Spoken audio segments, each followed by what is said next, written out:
Bioneers' Revolution from the Heart of Nature is made possible in part by Organic Valley, a farmer-owned cooperative producing local food with the future in mind since 1988. Learn more at organicvalley.com.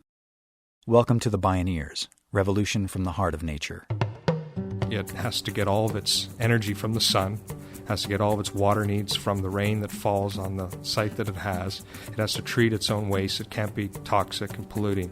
It tracks the sun. It opens and closes. It responds actively to the environmental conditions around it. And above all, it's beautiful and inspiring.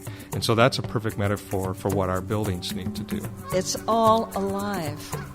It's all connected. It's all intelligent. It's all relatives. We stand at the threshold of a historic opportunity in the human experiment to reimagine how to live on Earth in ways that honor the web of life, each other, and future generations. It's a revolution from the heart of nature and the human heart. In this series, The Bioneers, Revolution from the Heart of Nature, we celebrate social and scientific innovators with breakthrough solutions for restoring people and planet, creating a future environment of hope.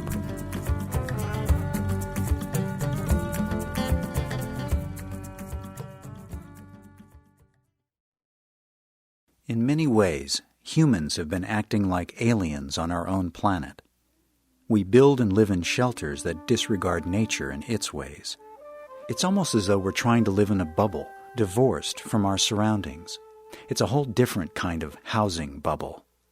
Only in the 1990s did the building industry begin seriously measuring how the way we build impacts air, water, and climate.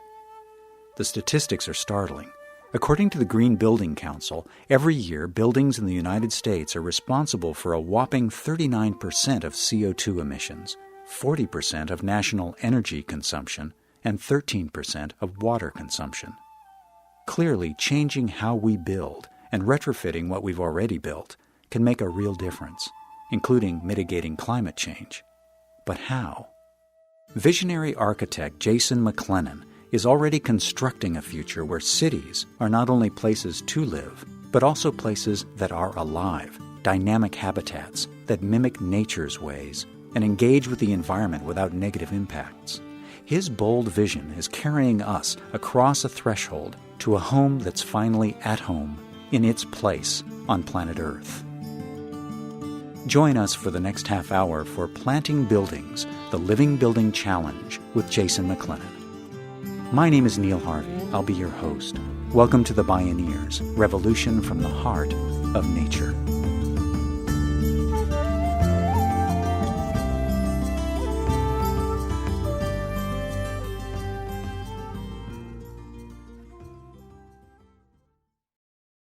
What I see when I look around our cities is the manifestation of a set of ideas that we've had for some time now, that machines are the future. And I think that what we've seen is the explosion of technology that has been meant to separate us from nature, right? To somehow make us feel like we are separate, that we are better. And now what I'm hoping is emerging through practices like biomimicry and other ways of thinking, that we're seeing more of the idea that technology can bring us back closer to nature, to realize, of course, that we are nature. Jason McLennan is an architect and designer who literally wrote the book on green building. The philosophy of sustainable design has been required reading at 60 universities across North America and is studied in Europe. As a champion of interdisciplinary solutions, he wants the green building industry to raise the bar. We can start by engaging biologists at the design table and by adopting social equity and environmental justice principles. These steps, he says, help reveal nature's blueprint for building a better world, which is hiding in plain sight, right outside. The green building movement has finally realized that we have had some empty chairs at the table, that the level of information that we need to get to where we need to go can't be found merely in the minds of architects and engineers, as great as those minds are, and that it's time that we reached out across the aisle, so to speak, and found people in other disciplines that have a piece of the story to bring to us, and that's really exciting. McLennan serves as CEO of the Cascadia Green Building Council, covering the Pacific Northwest of the United States and Western Canada. He designed the Living Building Challenge in 2006 to provoke green building colleagues to rethink building standards. Why? We're the only species that when we build our habitat, we create a net negative in terms of opportunities for diversity and health in nature. And so the question is, what would we have to do in order to build a living building? And so what we talk about is that buildings should be like flowers, because if you think about the metaphor, they're both rooted literally and figuratively to place. And a flower is habitat as well for other microorganisms. It has to get all of its energy from the sun, has to get all of its water needs from the rain that falls on the site that it has. It has to treat its own waste. It can't be toxic and polluting. And it tracks the sun. It opens and closes. It responds actively to the environmental conditions around it. And above all, it's beautiful and inspiring. And so that's a perfect metaphor for what our buildings need to do. Buildings like flowers, rooted in place, responding actively to conditions around them, alive. That got people's attention. But how to measure it? The Living Building Challenge provides new and different metrics. It looks at the interactive aliveness of a building, a park, a whole neighborhood. McLennan's metaphorical flower has 7 petals that represent 7 integrative building performance categories: site, water, energy, health, materials, equity, and one more, beauty. McLennan has pollinated each petal with standards to meet the challenge. The new bar is to meet or exceed the ecosystem service nature provides: energy, food, clean water, and air. One example is energy requirements.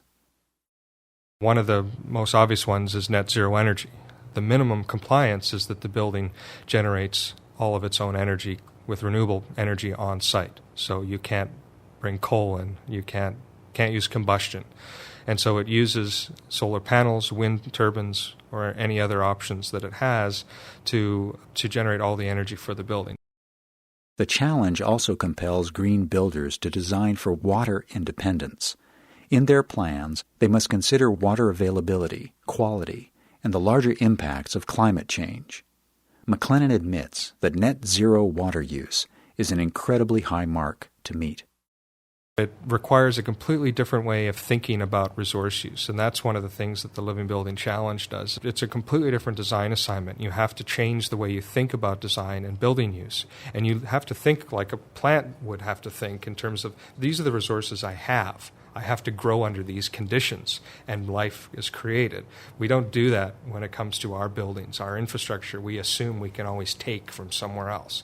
But if you had an assignment to design only based on the resources that you have, you would look at all your decisions differently in terms of how do you use energy and how you use water. You certainly wouldn't be using the types of water treatment systems that we have, where we take a small problem. When we go to the bathroom, we put it in a big tub of water and create a large problem, and then we flush it away, and now we have to use chemicals and energy to take the problem back out of it's a challenge.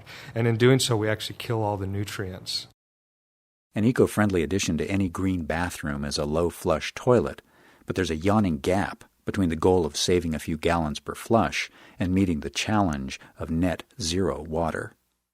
There is a building where I used to live in Kansas City, Missouri, that essentially has no water bill. It has no sewer connection. And it's connected to technology that is called a living machine, which is a biological waste treatment system that basically replicates a marsh. And swamps and marshes are nature's way of cleaning waste. So what this building does, it collects water off the roof and stores it in a cistern. That water is used to flush toilets. Instead of that water then going away, it stays within the building and goes into this living machine where there's no chemicals being used, and microorganisms and plants see our waste as food, clean the water. It then goes back into a cistern in a completely closed loop and flushes the toilets. And the rainfall just tops off the water that's needed. Now, this has been done in other facilities around North America as well. Architect Jason McLennan extends his flower metaphor even further. He calls it planting a new building. A living building is required to be beautiful, inspiring, and educational. built with appropriately sourced materials from responsible businesses that reuse and conserve, built only on previously developed sites, not near virgin prairies, old-growth forests, or sand dunes, not built on wetlands or prime farmland. Projects must be designed to feed the human desire for natural shapes and patterns, light and space, and to give occupants the opportunity to literally feed themselves by growing food on site. It's impossible, really, to create a holistic green building system and not take into consideration food.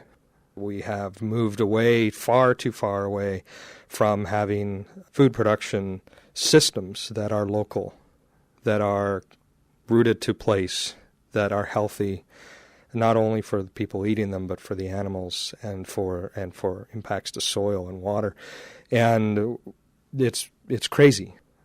What we're suggesting in the Living Building Challenge is a very simple ratio based on density. The more dense your project, the more you're supporting public transportation and more you're supporting a walkable community, the less food you have to grow there because the space is used for other things. But the less dense, then the more food you need to grow. And so what we're basically saying is we need to do away with the giant front lawns and back lawns, and those need to be gardens. And if you want to live on a half an acre, you better have chickens. But if you want to live in the city in a 4-story walk-up, then you don't have a lot of space for chickens maybe. But maybe you have a window box.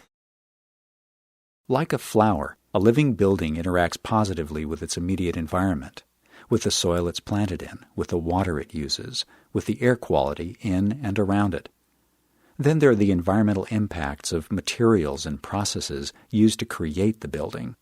This interaction includes all the people who are involved, from design and construction to production and manufacturing of all components and parts, right to the owners and inhabitants. A lot of it has to do with, for lack of a better term, embodied equity impacts in terms of how the materials were made, where they were made, and by whom, and the conditions upon which they were made. There's a ton of equity issues associated right there, and they're hidden.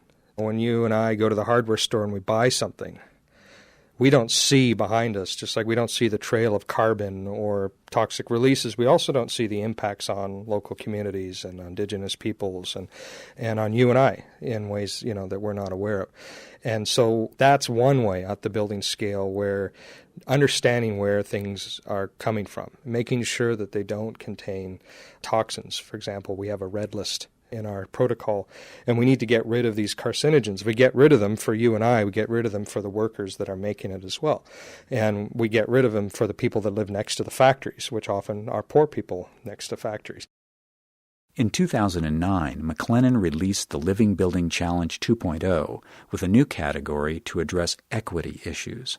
Requirements for living building certification included building on a human scale in a human place accessible to all members of the public, regardless of background, age, or socioeconomic status, and fostering a sense of community by building social justice into each project. When we return, the Living Building Challenge draws inspiration from nature as it instructs builders, designers, and homeowners how to re-inhabit our home, planet Earth. This is Planting Buildings, the Living Building Challenge. I'm Neil Harvey. You're listening to the Bioneers, Revolution from the Heart of Nature.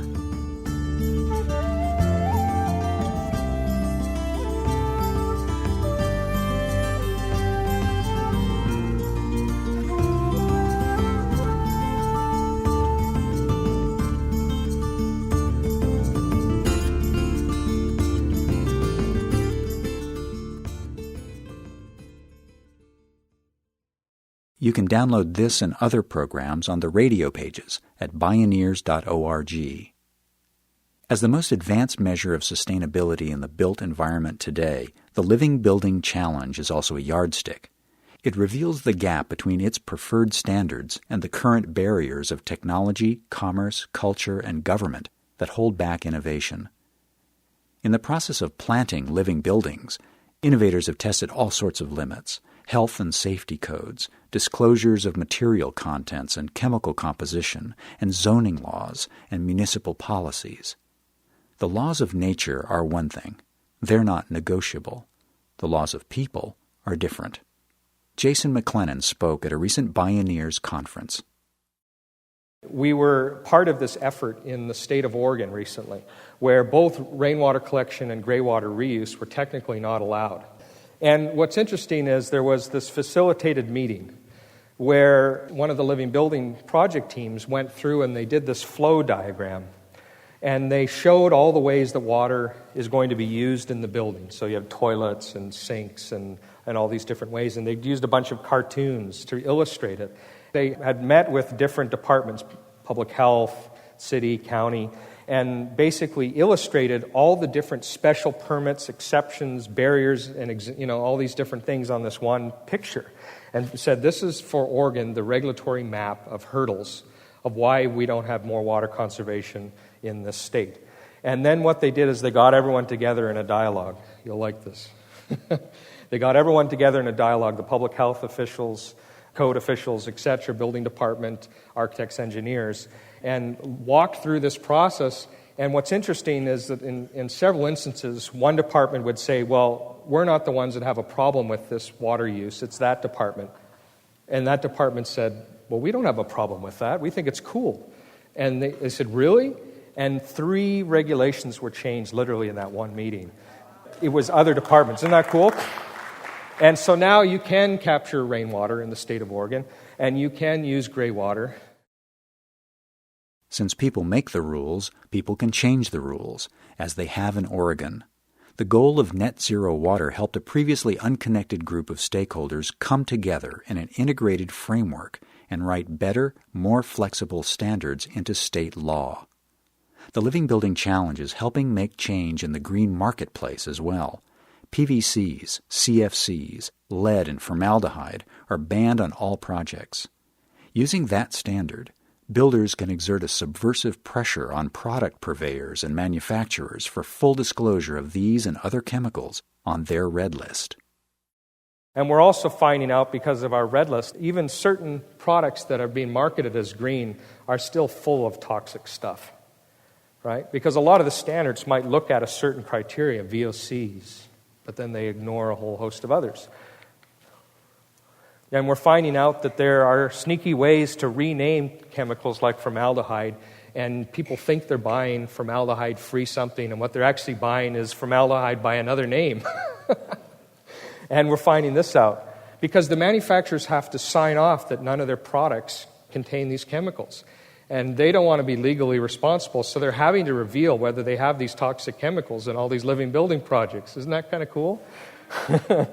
What we're finding, for example, are things like this. You thought when you were buying your lead-free door handles or your lead-free pipes, you thought that meant that there was no lead in it. Boy, are you dumb.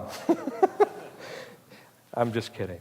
I was dumb too. What it turns out is if you have less than 8% lead, you can call it lead-free and market it lead-free, because that was the deal that was made. But now we're saying to companies, do you really have lead? And they have to tell us. Yeah, well, there's a little bit of lead. there's just a little bit, 7.99.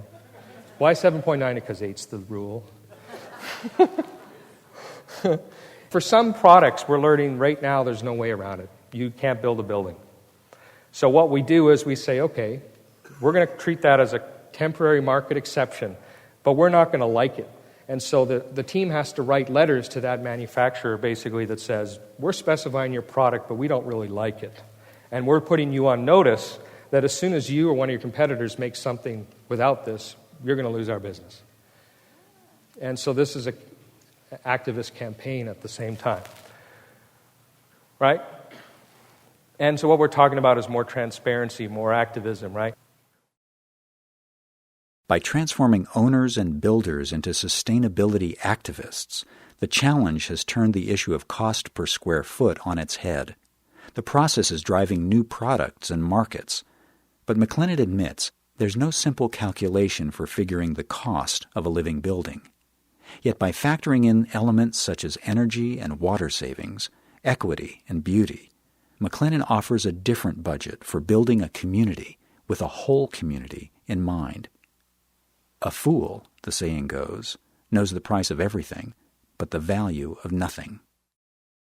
It really does depend on what you value. If you take an average sort of American home that might have a 2-car garage and might have one of those bonus rooms above it, it's interesting that if you were to kind of lop that off and for the same size of the real house, put solar panels on your roof, you could have net zero energy for the same price. So does it have to cost more, or is it that you feel like you have to cover both your cars and have this bonus room so you can store more stuff that you don't really need? In addition, cities and states across the United States have found innovative ways to offset the higher upfront costs of retrofitting homes and buildings with renewable energy. Financial mechanisms like a long-term mortgage that pays for itself through energy savings over time. Meanwhile, technologies are moving fast in the clean tech space, which is great, says McLennan, but there's more to it than that. I do track a lot of technologies. I am excited about a lot of different things that are out there. But more and more what I'm trying to communicate is that we have everything we need now. Not that I'm not excited about the next big thing, but we have a tendency to believe that we have to wait for this holy grail technology to come along, that, that's all we needed, and that we can just sort of screw it in or plug it in and we don't have to change. I want people to understand that the primary barriers that we face are not technological, they're human-centered. It's our systems and our people that need to change. We need to get rid of things that shouldn't be in our buildings. We need to stop making them all over the planet when they're meant to be made in a particular place for a particular use. And we need to change the way people think about how they operate the building and how they interact with it and how they use it. If we can do that, then we will solve it. And then technology will have its proper place in society, appropriate technology. If there really is a smarter, safer, more equitable and sustainable way to build, what's stopping us? Perhaps the deeper question is, what do we value? We have to change what we value. The traditional statement is the buildings in terms of carbon is somewhere between 30 and 40% of our emissions. But if you reapportion the percentage of the transportation sector's impacts that are related to supporting the building sector and the industrial sector that's related to making the stuff that goes into the buildings as well, and you reapportion it that way, then buildings become the single largest source, and they become a little over half of all our emissions. So it's a big deal. And if you think about from between now and 2030, that approximately half the buildings that will exist in 2030 don't yet exist. And the other half do exist. So therein lies the challenge, that it's not an either-or thing. We have to change our building stock that we have now, and we have to completely improve their efficiency, and then we have to turn to how we design all new buildings. We also have to train the workers who will construct new buildings and retrofit old ones. It's a 21st century green jobs enterprise that could revive the construction industry. Call it an extreme green makeover. And what about individual citizens and communities? Is it too painful and too difficult to change our energy-gobbling habits? Jason McLennan offers this tale of why it might just be easier and faster than we think to just change. There was an interesting thing that happened in Juneau, Alaska that hardly got any press. It didn't get any press because nobody was killed and there was no sex scandal. But it was an amazing experiment in social change related to the environment. What happened was an avalanche came down and knocked out the whole city's power supply. The whole community of 30,000 or so people lost all their power in Juneau, Alaska. And immediately all the diesel generators kicked in. And so power was returned, but now running off a very expensive diesel. And so overnight, the residents saw a 4 to 5 times increase in their energy bill like that, overnight. And there are a lot of people that are barely able to make it and pay their bills, and suddenly they were racking up bills they couldn't afford. And it was a crisis in the community. One of the first things that happened was They ran out of clothespins and compact fluorescents at the hardware store. Completely sold out. And other, easy, simple efficiency measures. And everyone started to turn off lights, and they started to think about their energy use because they were in a financial crisis about the cost of energy. It wasn't high enough that everyone was in panic and everyone was doing things. And the town, within a couple weeks, reduced their energy use by about 40%.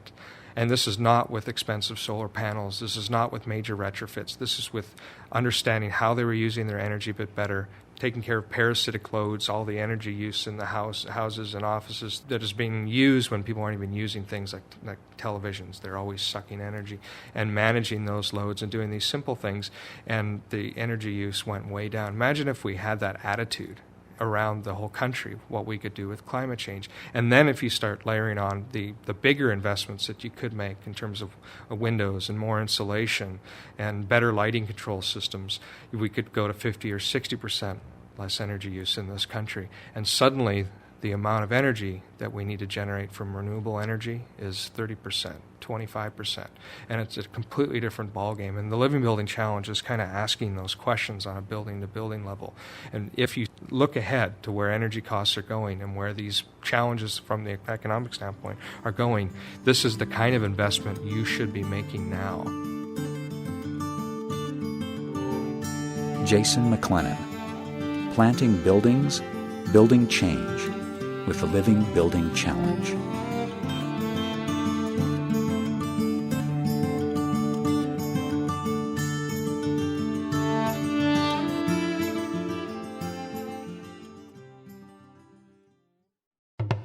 Downloads of this program and many other Bioneers radio shows are available on the radio pages at bioneers.org or by calling 1-877-BIONEER. That's 1-877-246-6337.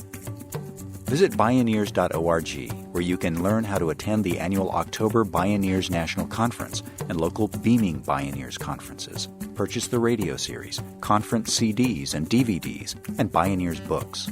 Join the thriving online Bioneers community and become a Bioneers member or make a donation, all at Bioneers.org or by calling 1-877-BIONEER.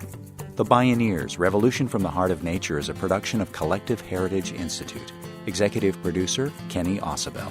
Written by Catherine Stifter and Kenny Ausubel. Senior producer, Neil Harvey. Managing producer, Stephanie Welch. Production management, Aaron Leventman and Chuck Castleberry.